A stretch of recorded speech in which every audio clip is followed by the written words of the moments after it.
Hey everyone, welcome back to Navajo Tea Time live. It's been a month or two. um, Hi Brady, we're back to seeing our lives again.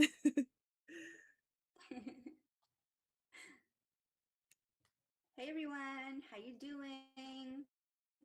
How's your spring season going? What'd you do for Easter? Right? Post it in the comments down below.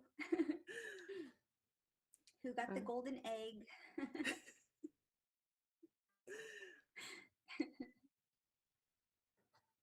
yeah, so I guess just get back into it. Um, Roses and thorns, like we always start this off. Um, did you want to go first, Adrian?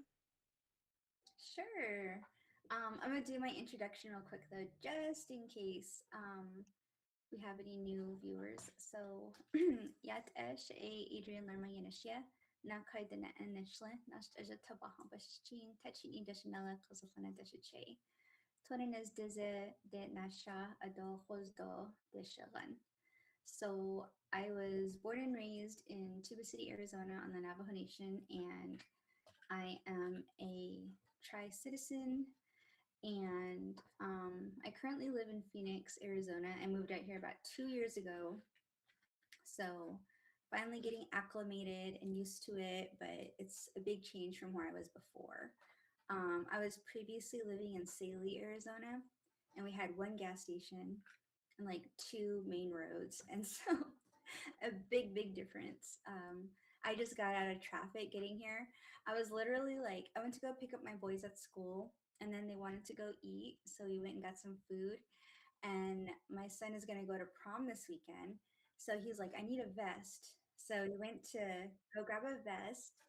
And then we just got done with that. We're going to go to another store just to grab some things. And I looked at the clock and I was like, oh shoot, I'm going live in 30 minutes. So we took off to come back home. And I got here like 5 minutes to 6. Oh, the baby's crying. My baby.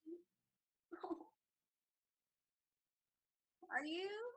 Oh, okay. So if anyone can see the screen, Kelsey's little baby is making noise. Okay, anyways, so we got back just in time. I told Kelsey, I was all like, oh my God, I've been running around without makeup. And like, I just threw some on right now. Like, I literally grabbed my little makeup bag and I like threw on some makeup.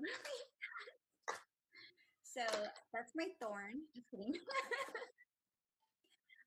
My rose is that I heard some Navajo Nation presidential candidates are announcing this week. That's exciting.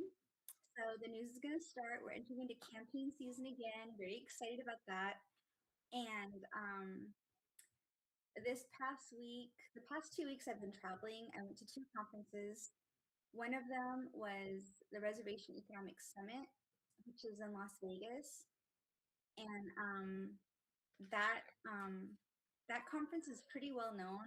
There's a lot of like enterprise leaders that attend and tribal leaders, um, a lot of businesses and entrepreneurs. So it's pretty cool. We did that. I did that. Met with a lot of people, made some new connections, reconnected with some folks I haven't seen in a long time. It was super awesome, really fun. It was in Vegas though, and Vegas is one of the places that I really don't like. It's so expensive. I had this goal of not spending any money if possible, and I pretty much succeeded. I was able to prevent myself from buying any water and any food while I was there. So I was like hustling. um, and then I went to dinner with some friends and I bought everyone dinner. So it was like the one big spend I had, but it was worth it. And then after that, I went to San Diego to go to the Indian Gaming Association convening, and that was really awesome. My mentor was there. She was speaking, and so I got to connect with her in person because previously we had just met virtually. And I got invited to speak on a panel with her this summer. So that's kind of exciting. So, more news on that to come. I'll probably post it on my LinkedIn. I got all the official stuff in the mail today. So, or in my email space. So that's kind of cool. So those are my roses and my thorns. Good things and a few complications. I guess the complications with IGA were just that I showed up and my hotel like wasn't covered like I thought it had been, and so I had to like pull like $1,000 out of thin air. Like, and it was so stressful because I thought everything was taken care of, and then I show up and they're all like, yeah, like the card holder has to be present. And I'm like, what the heck? Like it's a company card. And it was like a whole thing. And yeah, so I had to like pull a rabbit out of my hat and yeah. Because I was like, I'm gonna have to sleep. Like I was worried. I was all like, am I gonna have to sleep outside? Like what the heck? It was nuts. Anyways, that's like like that's TMI, but that was stressful. So anyway, it was a whole thing. It got resolved pretty quickly. Wasn't a big deal. It was fine. So yeah, that's You all. had to find a golden egg. Yes, that was the golden egg that I found. Just kidding. My dad saved me. Just kidding. That's what dads are for, right? Yes. So Um, yeah. yeah. So I had my mic on mute, so you couldn't hear her crying. Um, audience. Yeah. So my roses. I hosted Easter for my family this year, so that was fun hosting.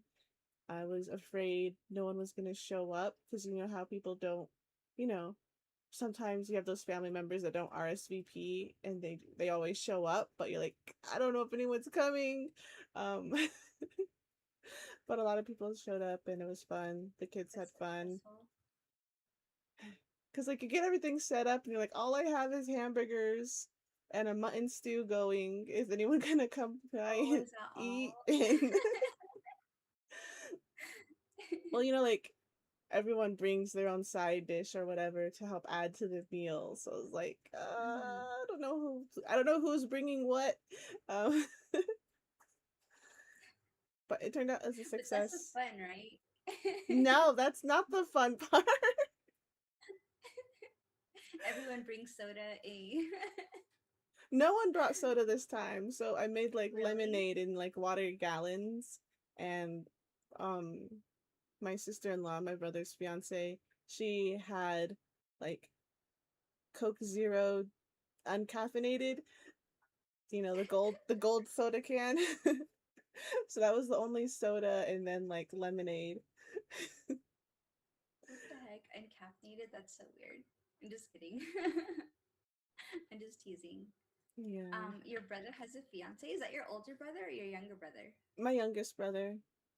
No way, really? Yeah. That's Well, cool.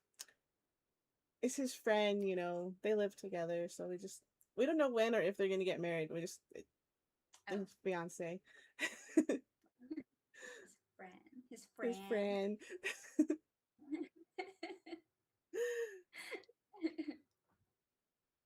Yeah. Um Brody says he's watching and he's at the Native American Democratic Caucus meeting. Ooh, nice. Yeah, Brady, you should be our political correspondent this coming season. Let us know what's going on out there. Right? For my mental health, I have to have minimal news coverage. We need to pull in an expert.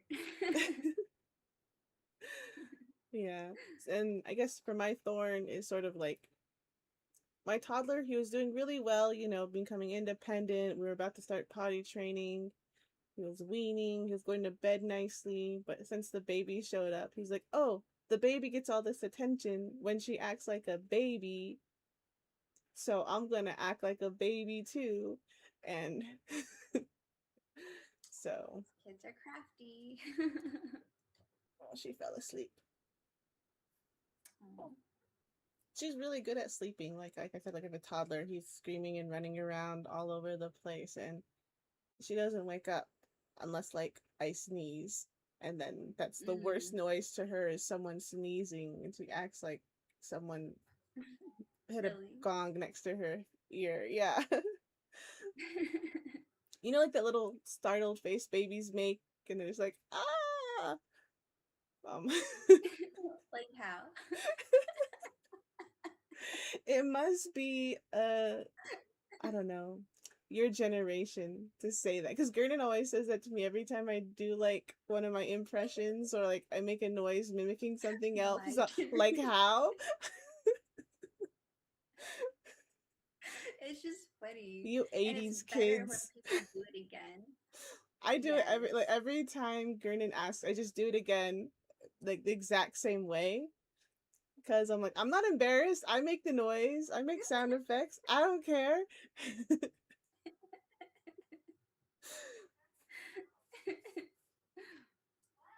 What's your generation? Are you a millennial?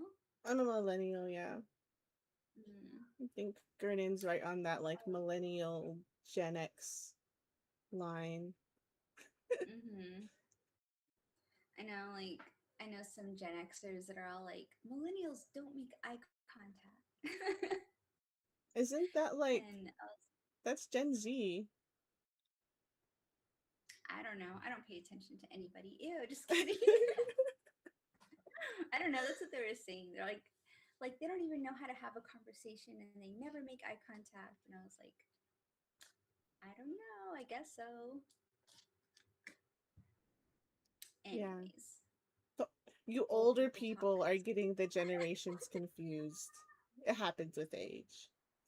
Oh, sad. Yeah, you're about that age where you're getting a little confused about things. Your mind starts going. You've had so many years of information, you have to start deleting things. Mean. God, just judgmental. Sorry, I'll be nice again. It's So the you sleep mute yourself. deprivation.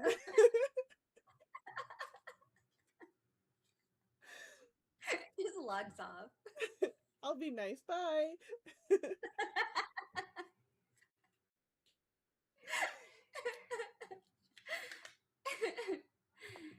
Yeah. Anyway, so what are our topics? Let's see. Our topics today, just because I don't know, we can mention that there's a war going on, but I really, like I said, I've been avoiding most of that information just for my mental health, and having a Mm-hmm. newborn, don't really have the capacity to like try and take in all the news.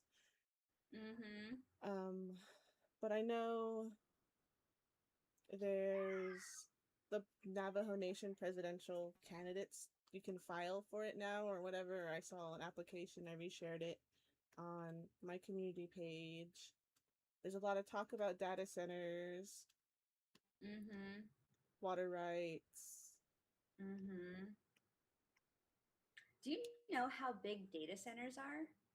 Aren't They're they like the size of freaking like huge. warehouses? No, like they look like a small town. Like they're huge. They're huge. That's why people are so concerned about them because it's not just a few warehouses. It's like a whole ecosystem they're going to put down and like yeah, it's crazy. Not a whole ecosystem. That's being dramatic, but it's like a huge area. It's the size of Cameron. Yeah, probably bigger. Cameron's like so small. Well, no, we're so we're not densely populated. It's a large area. It's just not densely populated. There's like 20 houses. Just kidding. Just teasing. And they're all related to me. So you and your cousins. Because they were talking about putting one up in Page. Mm-hmm. And I'm like, with what They're like, water? oh, there's a huge water source right there. Let's yeah, put a data center next to it. Just put it in the ocean. That's where all the water is. Like, why do they need Like, no, fresh we need water fresh to water. run through their systems? I don't know. If they need to be cold, they should just go to Antarctica and build them there. Ooh, yeah. No one lives there except for the penguins. The penguins might revolt. They would revolt. Haven't you seen like Madagascar? Haven't you seen Madagascar? Haven't you seen Batman Returns? Happy Get a feet. little missile on their back? Yeah, watch out. I don't know about you, but birds are pretty smart. I would not want to go to war with birds. On Netflix, there was this show. It's like called Dinosaurs, and it takes you Mhm. all the way until they become birds. Really? Yeah, it's a really good show. I like nature documentaries. I used to watch them all the time. Like when Hmm. Planet Earth actually had animals, and they're like, "This is the cheetah Hmm. hunting for its dinner." My mom said I would watch it, and the cheetah would like kill a rabbit or something, and I'd be like, I want some meat for dinner, mom. Let's have some meat." He's like, "You're such a weird child." That sounds on brand. Yeah, yeah. So that's why I know all these random facts about animals and things. And always Mm, watching those nature documentaries. that's cool. I remember we used to watch those nature documentaries with my grandma because my aunts were really worried about what she was being exposed to, and they didn't want her to be like offended or see anything that would make her uncomfortable. So, like, whenever she came over, they would turn on the Discovery Channel. And I'm pretty sure my grandma was like, I've seen this one already. Ew, just kidding. This is a rerun. The lion gets him. I know. Oh man. So yeah, let's see. So I saw an announcement by Justin Jones. Um, his banner changed today, and my husband sent a screenshot where it's like Justin Jones for Navajo Nation president. I don't know if you guys can see that. Barely. And then I went on Instagram and I saw this one.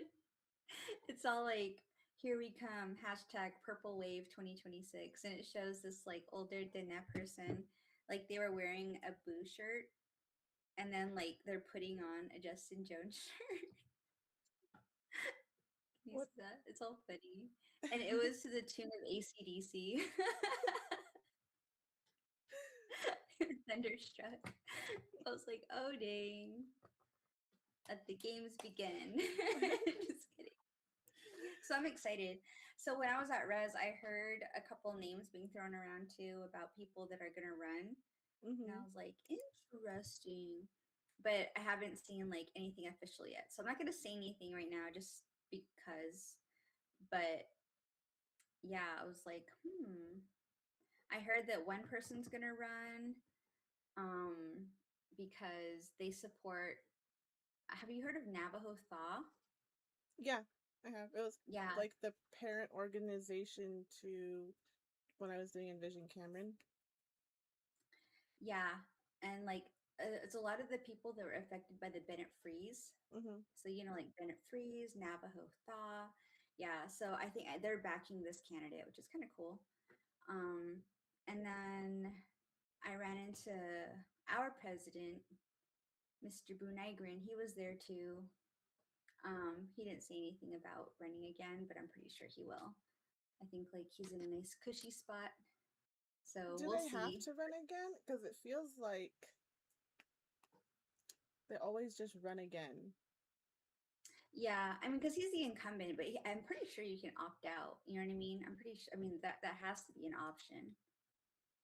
But just based on behavior, I don't think he's gonna opt out. I bet he's gonna run again.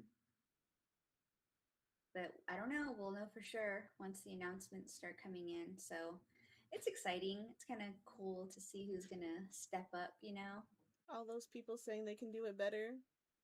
Like, Mm-hmm. here's your chance. Do it better. Mm-hmm. Oh yeah. Something kind of related to that about doing it better.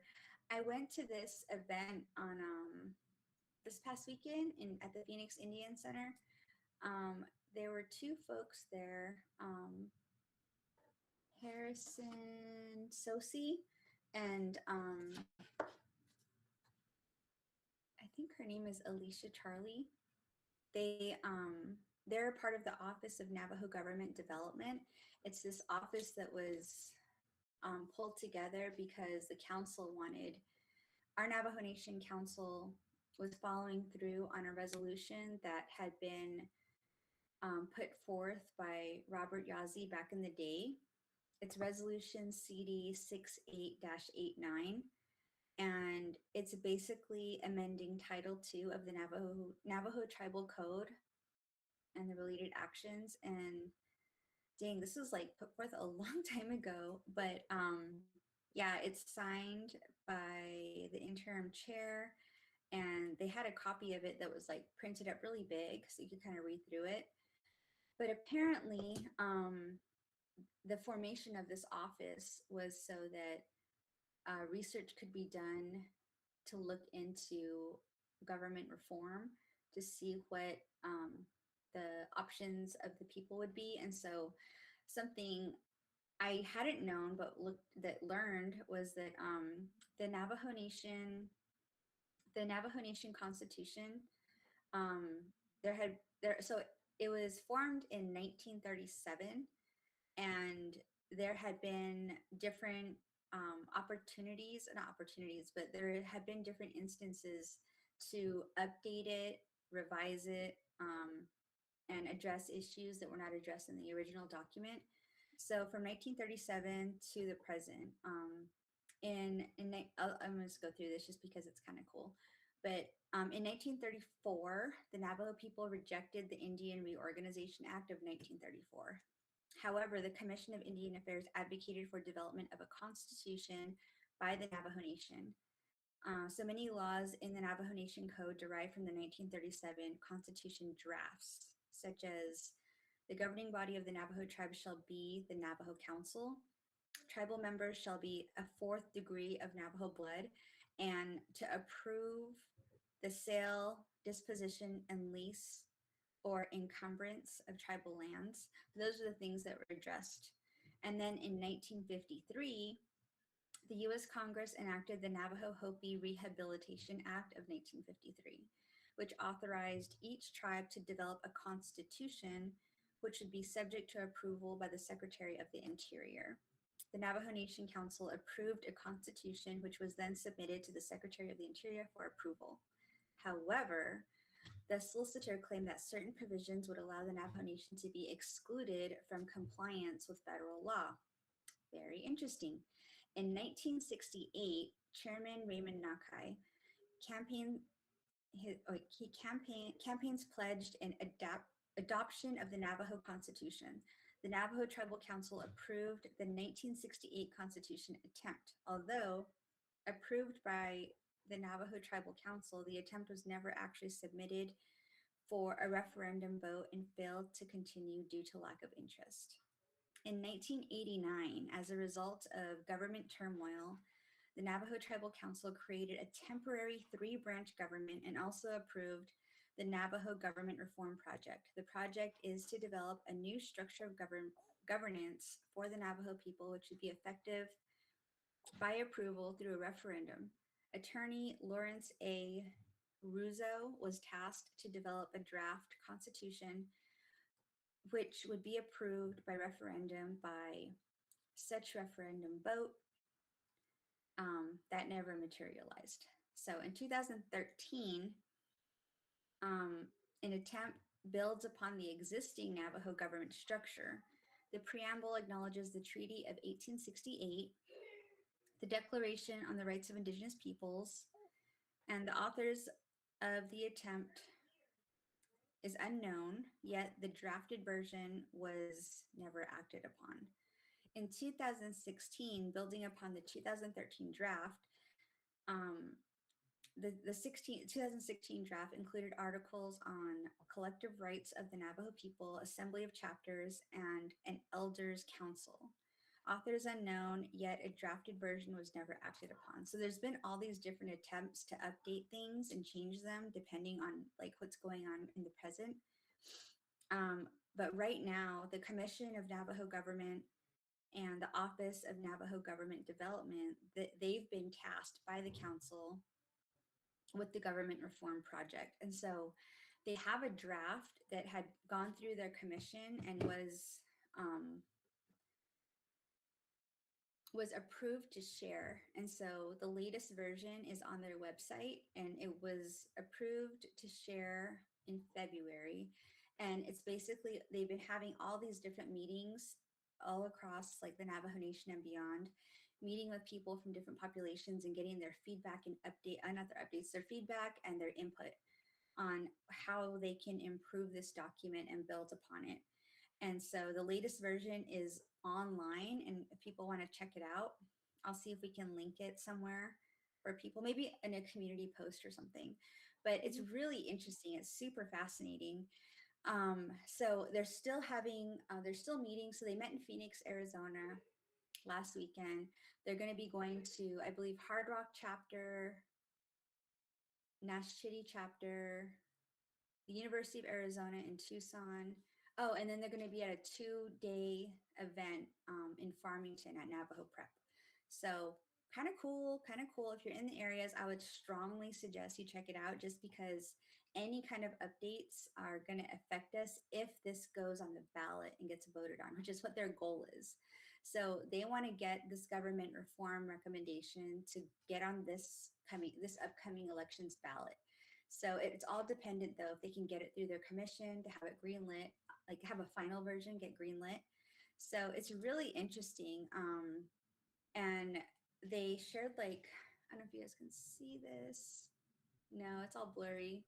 But it's basically they had all these different reports um, from like years ago, like historical documents that you could like look through. There are all these different like amendments and like current legislations and policies, and it was kind of fascinating. But anyways, yeah, so I sat in on that. Um, I, listened, and then I started asking questions like during the breaks, like who you guys working with, like who's supporting this so far, like what are some of the challenges that have come. And they were saying their biggest challenges are from people that are against energy development on the Navajo Nation, so such as like um, mineral extraction or like data centers. Those are super hot topics right now. And so a lot of the grassroots organizations that are against that type of economic development, that strategy, they've been in opposition only because in this new version, it's going to open up land lock, which is going to benefit the people in a lot of ways, but it's also going to, I guess, some people are afraid that it's also going to open up opportunities for others to come in, which honestly, that's really, I don't know, like someone would have to be willing to sell their own land, you know what I mean, that they Mhm. are going to own and lease it out, but ownership would never go. And the way it reads, it's a pretty strong. I was like really impressed with some parts of this. Um, I really like how they drafted some pieces in the land tenure section. It was like kind of cool.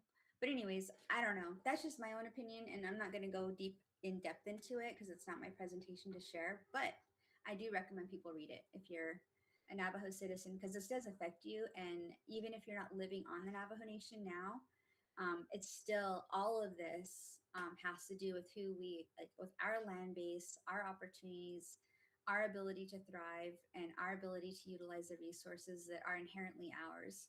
So I think that we could definitely leverage that if we wanted to. And so when it comes to like the things I care about most, which are like small business development, stability for people having access to homes, people having access to capital, all these like, things that cause us, our hair to go gray. This could address it. So I don't know, just something to think about. But yeah, there's that. That's interesting. I haven't seen anything like that pop up, or maybe the headline or the tagline on the post wasn't as eye catching, and I just scrolled past it. But I'll have to look into it, and then yeah, I'll definitely share it on our social Hmm. medias and just to Yeah. get the word out there for everyone. Because something like this benefits the more people who look at it and have Hmm. their voices heard Hmm. for it. Yeah, you don't get someone saying, "Well, I didn't hear about it," so it's like, well, and we're like me and hiding under a rock. Um, Mm-hmm. I know that's the thing is like, and if something goes in the ballot, like it's always nice to know a little more about it mhm, and not take other people's word, you know, because there's a lot of people that'll be like, well, this is how, like, this is what I heard. It's never like, this is what I read. You know what I mean? Or this is the language that appeals to me, or this is the language that I'm worried about. And that's what I was talking. That's what I was saying when I was talking with Harrison. He's the executive director, and he has like a legal background, and he was saying that he does worry that some people won't be able to read the legalese or understand it. And I was telling him that, you know, that could be true, but at the same time, the presentation has to be clear enough so that people can understand. And also, um, there's a lot of people that can read it, you know what I mean, and that will understand it. And if they can't, they can always contact them or ask somebody about it, which is great. You know, it's a great conversation starter. But I was telling him that, you know, there is some language in there. I was like, 75% of it I feel good about. There is a 20% where I'm kind of questioning, like, you know, there's a yellow flag waving, like, I don't know how I feel about this. And then there's a small percentage where I'm just like, I don't agree with that, you know, at all. Like, I worry about this language. And I think if you switch it up a little bit and make it more clear, then it leaves less room for, it's not as vague, mhm, because that's kind of how the law is often written. Sometimes attorneys or legislators will write in a way where they create like a little loophole. You know what I mean? And they do that intentionally. And I told them, like, I know this because I've read many legal documents, and I do understand them for the most part just because of my training. However, I can tell that that was a loophole that was created intentionally. And he was like looking at me like, but yeah, kind of like, I don't know, it was funny. So I was like, maybe if you clean that up a little bit, you know what I mean, you won't get so much opposition, and you could actually move this forward. But I don't know, you know, it's interesting. So, anyways, that was just my like feedback that I shared. Um, yeah, I like to engage in these conversations. I think they're fun. Um, Another thing too that I wanted to share with everyone is, did you know that the Navajo Nation purchased this building. It's like a three-story building, 3 or 4 story building in downtown Phoenix. And it's a recovery center for people who are like who need to go through treatment for like substance misuse. mhm, And I didn't know that. And it just opened up last fall. And they already have people who are there who are going through this program. And I was like really impressed because I feel like that's something that the people have always been asking for, right? Like, we need a treatment center. We need a treatment center that's operated by us, and it needs to be run by us so that people are not afraid to be like, do you remember when people were like getting scooped up in vans and sent away? Yeah, like that was scary. And I know a lot of people were worried about that. They're like, they're very untrusting, right? And so when um when I heard about this, I wanted to know more. So I went and I contacted some folks. I was at this Chamber of Commerce event, and I met with one of the one of the folks who work there, and I wanted to share some info. I'm trying to pull it up right now, but this PDF is being a little weird.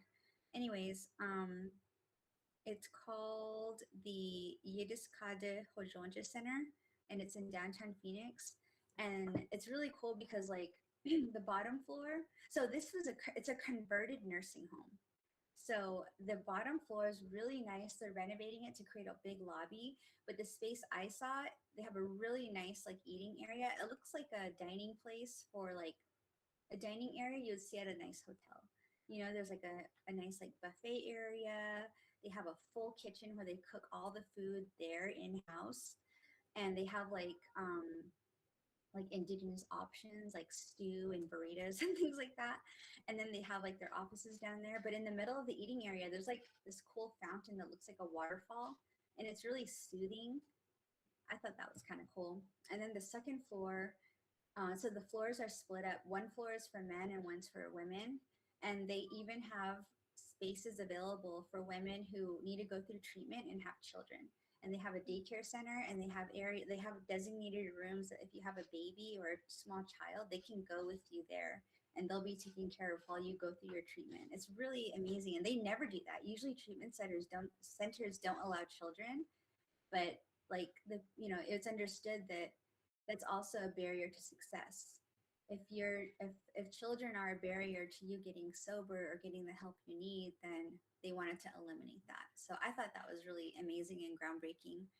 And they're working with Axiom Health, and so they have like there's two other centers are connected to. One of them is like when you like if you're already like actively like you need a detox, they have like a detox space, and then you go into your treatment, and then they have an aftercare space. So it's very comprehensive, and so it's kind of has that wraparound care that I think sometimes other places might not have.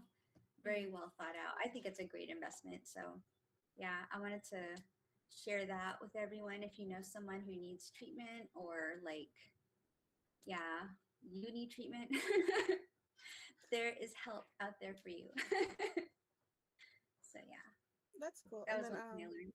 on the replay, well, I'll put all the stuff in the description box for all of these links. And then we can Hmm. also share the links on our social medias. Hmm. Um, so yeah, Yeah, that's I was pretty cool. thinking too, like if you'd be open to maybe like, or if we would be open to maybe doing an interview with some of these people, not people who've been through treatment, but people that work um, for the space to kind of share, because I feel like they would be able to speak better to, because I met the outreach and partnership specialist, and we did a tour and everything, so I got to Mm. actually see it. But I was like, sharing about this treatment center is kind of important, Yeah, and it would be really helpful. So I don't know if we would be open to interviewing somebody from Yidisk Yidiskade Yidisk Yidiskade Pajorja Center, yeah, or YHC. yeah, that sounds pretty cool. I also think Mm-hmm. it'd be really interesting to interview the people doing that the constitution reform. Oh yeah, yeah. That'd be really I think cool. so too. I should reach out to them. I have like their business card right here. That's cool. So like Yeah. transitioning from that to our next topic is kind of like, as we said at the beginning of the year, we're trying to restructure and kind of reset Navajo tea time in a way to figure out better ways to create content that's more sustainable for us and for you guys to have more enjoyable viewing as our audience. And so, like looking at our metrics, the the res scary stories I think is our most popular topic, and I just wanted to get some more feedback for people watching the live. If you've seen that video, like what did you like about that video? What were it like? Was it specifically the scary stories, or was it like more of the cultural ties to the stories? Do you want us to deep dive into more cryptids? So, going through a more like supernatural, scary route of that, because there's definitely different type of cryptids and creatures from different tribes. So it wouldn't be like a topic that gets dried up fast. Like maybe do one or two every once in a while or every Halloween. Um, Mm-hmm. yeah, so like just to get feedback on what does everyone like about that video, or is it just like the topic of supernatural scary stories? Because there's not a lot out there, and sometimes they seem to be very similar format wise and how they're done. Um, and then the next one, it's not like the next highest watched video, but it does Mm-hmm. like pop up every once in a while to like someone watched this video recently, and it's the home site lease video.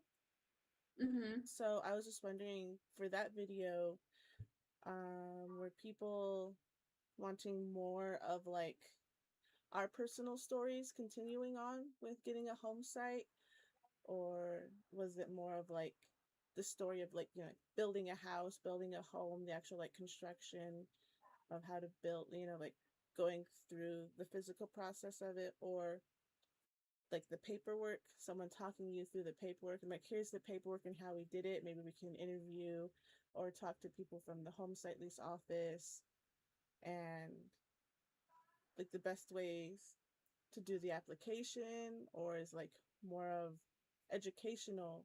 Do you want a more of educational video, like how do you obtain a home site lease, um, the best ways to build, why you would want a home site lease, and like or like even like the historical as educationally historical aspect of the home site lease, because I know outside of a reservation a home site lease is really odd, of like it's you don't buy the land, you're just leasing the land, and it's like a whole process instead of Mm-hmm. just going to a house for sale and buying the house and the land. Mm-hmm.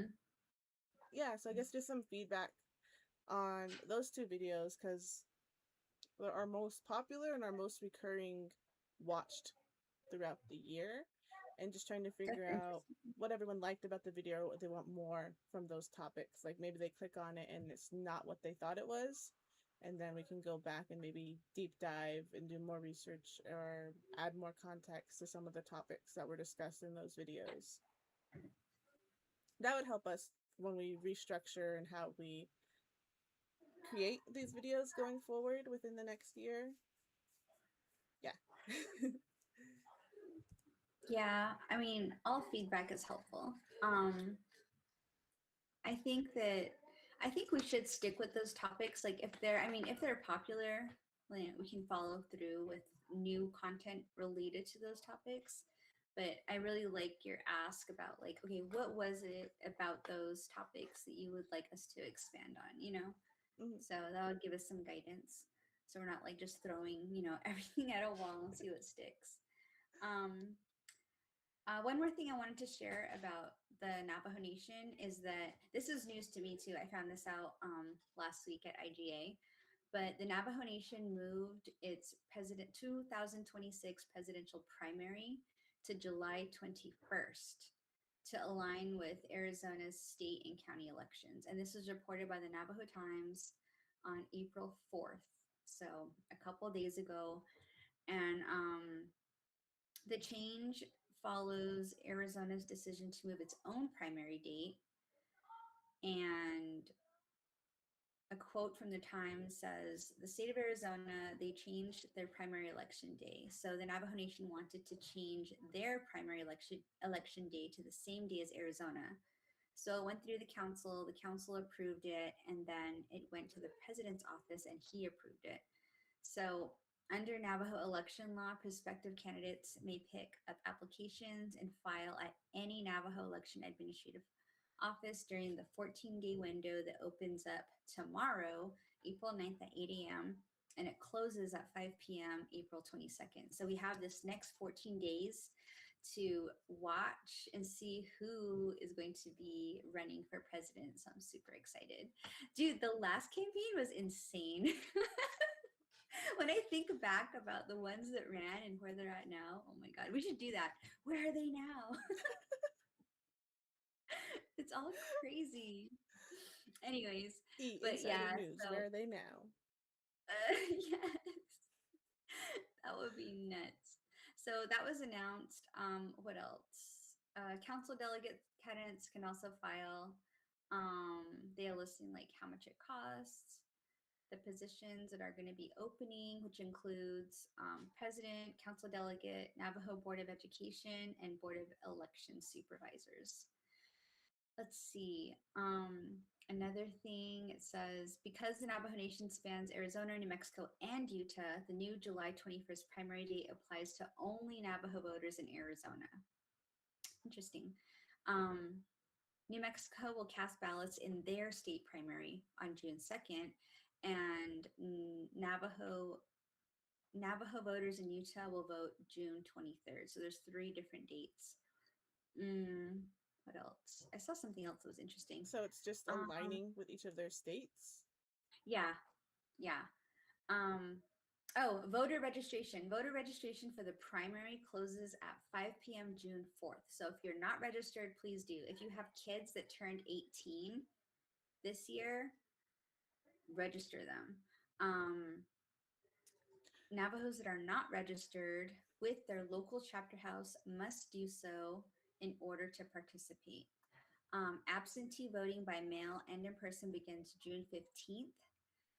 Requests for mail-in absentee ballots must be physically received by the election office at 5 o'clock July 6th.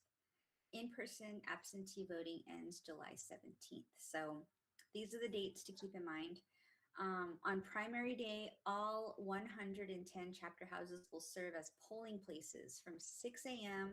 to 7 p.m. So this is something that came up for the like at the event I was at this weekend where people were saying like we live all the way in Phoenix and we can't like even if we get a couple hours off to vote, we can't go all the way home to vote.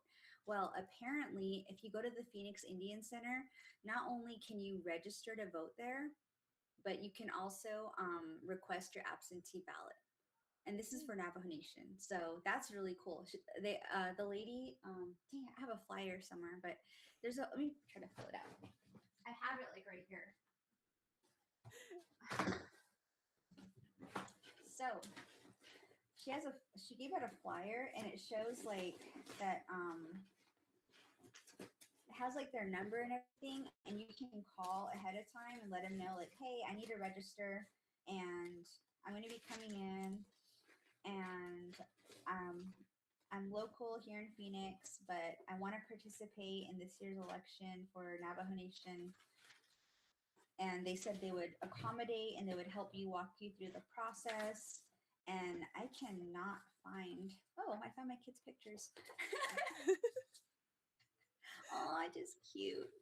Anyways, I was wondering where those are at. No, I was like cleaning out my bookshelf. It was so beautiful at the beginning of the year, like color coordinated, organized. And then I just started putting stuff in there. Now I have this huge bag. I don't know if you can see it, but this huge bag just like full of stuff, like papers and flyers, and it's like and my kids' pictures. Poor thing. So like there's another one. Oh, just cute. Anyways, I was looking for those.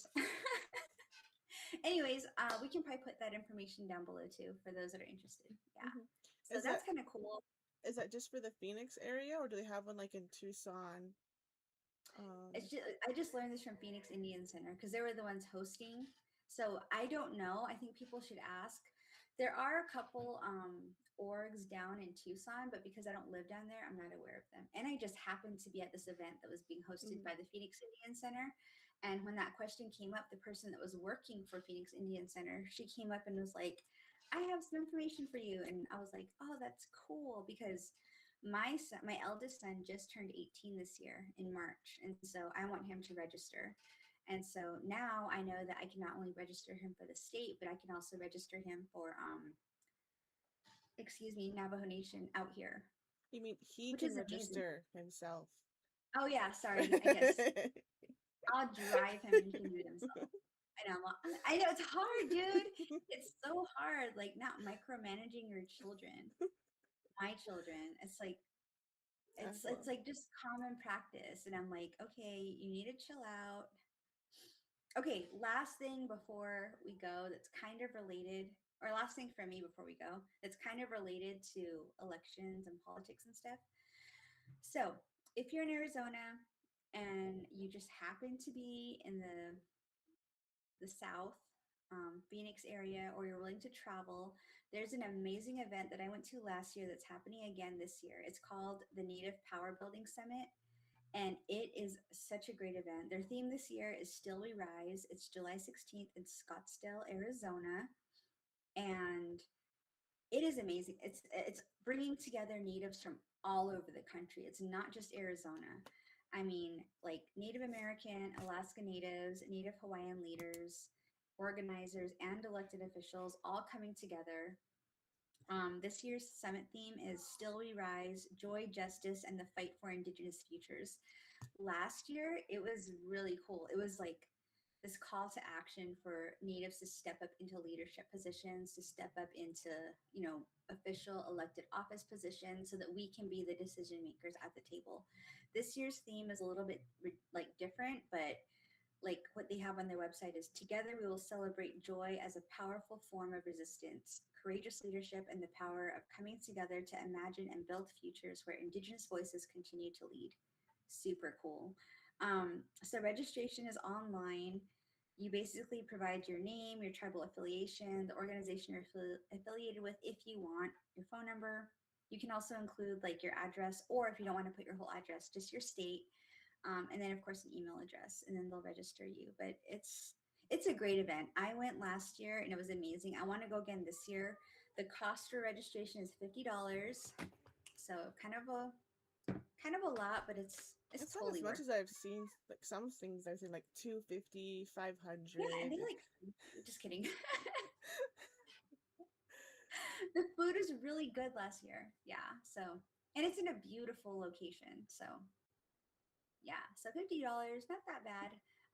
I really want to go, and I want to take my son too because he needs to know what he's getting himself into. You know, he's entering into this new phase of life, and I can't be the one always delivering information to him. I just need to kind of push him into these spaces and like, okay, kid, learn. You know, learn, listen, ask questions. I can't be your like information can't be filtering through me all the time. You know, Hmm. because I want him to think on his own. I don't want him to just be a replica of me or just adopting what I say because I say it. You know, because I'm the authority. Like I want him to form his own ideas. So yeah, Reminds me of that that's meme all. where the mother bird's kicking her baby bird out of the nest, like fly. Yes.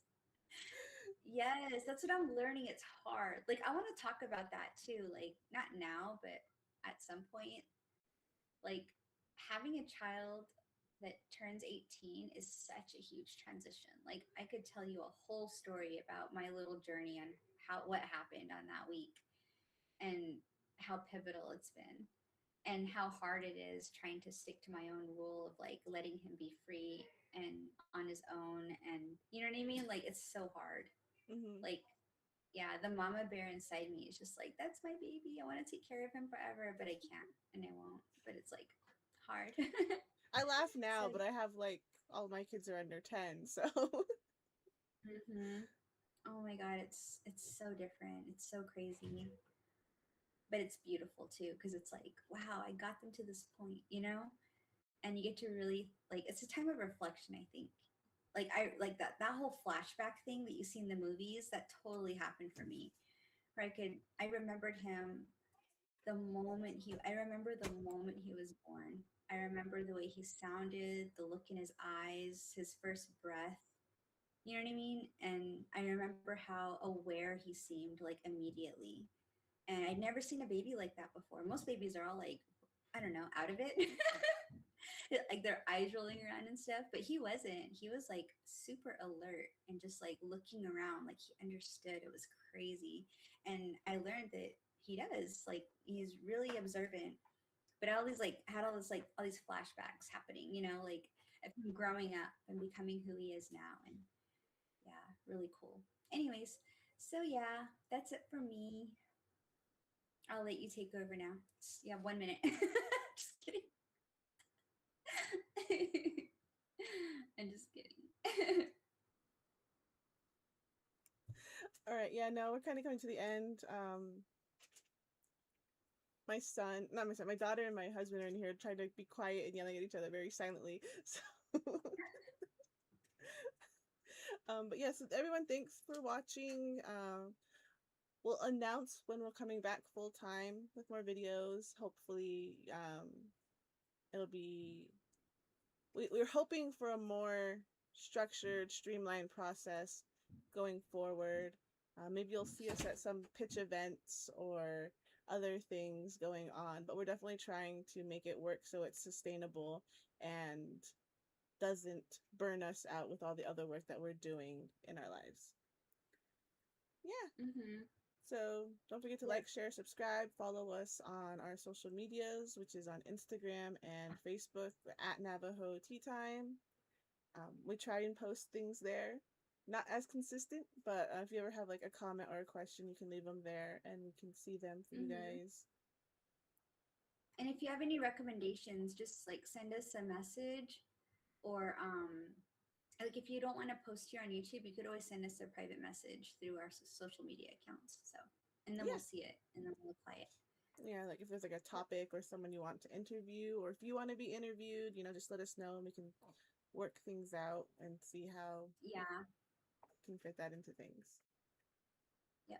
Uh, Absolutely. right. Bye, All everyone. right. Well, thanks, everyone. Bye. Take care. See ya.